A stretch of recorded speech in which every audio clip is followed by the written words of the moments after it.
નમસ્કાર મિત્રો, સ્વાગત છે તમારું એચએનજીયુ સ્ટડી પોઈન્ટ યુટ્યુબ ચેનલના એક નવા વિડીયોમાં. ખૂબ જ મોટા સમાચાર સામે આવી રહ્યા છે, એના વિશેની સંપૂર્ણ ચર્ચા આપણે આજના આ વિડીયોની અંદર કરવાના જ છીએ. ધોરણ 10 અને ધોરણ 12 બોર્ડ પરીક્ષાના રિઝલ્ટની તારીખ છે એ ફાઇનલી જાહેર કરી દેવામાં આવી છે. તો આજના આ વિડીયોની અંદર આપણે જોઈશું કે ધોરણ 10 અને ધોરણ 12 બોર્ડ પરીક્ષાનું પરિણામ છે એ કઈ તારીખે જાહેર કરવામાં આવશે. તો સૌપ્રથમ તમે અહીંયા જોઈ શકો છો ધોરણ 10 અને ધોરણ 12 બોર્ડના પરિણામ અંગે મોટા સમાચાર જે પ્રમાણે ન્યૂઝ મળી રહ્યા છે એ તમે અહીંયા જોઈ શકો છો. આ વર્ષે માર્કશીટમાં QR કોડ રહેશે, ઓનલાઈન વેરિફિકેશન કરી શકાશે. ધોરણ 10 અને ધોરણ 12 બોર્ડનું પરિણામ મેના પહેલા અઠવાડિયામાં જાહેર કરાશે.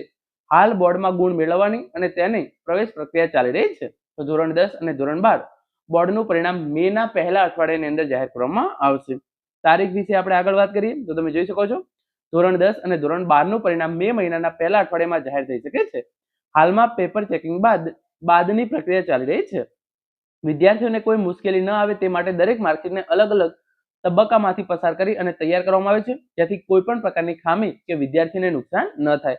આ સાથે જ આ વર્ષે વિદ્યાર્થીઓની સુવિધા વધારવા માટે ગુજરાત માધ્યમિક અને ઉચ્ચતર માધ્યમિક બોર્ડ દ્વારા દરેક માર્કશીટ પર QR કોડ લગાવાશે, જેથી વિદ્યાર્થીઓ કોઈ પણ સ્થળેથી વેરિફિકેશન કરી શકે છે.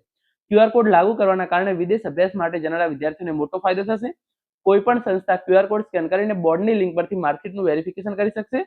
માર્કશીટમાં QR કોડ લાગુ થયા બાદ વિદ્યાર્થીઓ પોતાની માર્કશીટની ડિજિટલ કોપી ગમે ત્યાંથી વેરીફાઈ કરાવી શકાશે.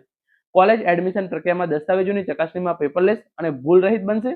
માર્કશીટ બોર્ડના સર્વર સાથે લિંક રહેશે, જેથી છેડછાડ પકડાઈ જશે. તો ધોરણ 10 અને ધોરણ 12 બોર્ડની પરીક્ષાનું પરિણામ મે મહિનાના પહેલા અઠવાડિયાની અંદર જાહેર કરવામાં આવશે. આગળ તમે અહીંયા જોઈ શકો છો આ રીતે ગુજરાત બોર્ડનું પરિણામ તૈયાર થાય છે. પેપરમાં બારકોડ સ્ટીકર લાગ્યા બાદ પરિણામ સમયે વિદ્યાર્થીના બેઠક નંબરની જાણ થાય છે.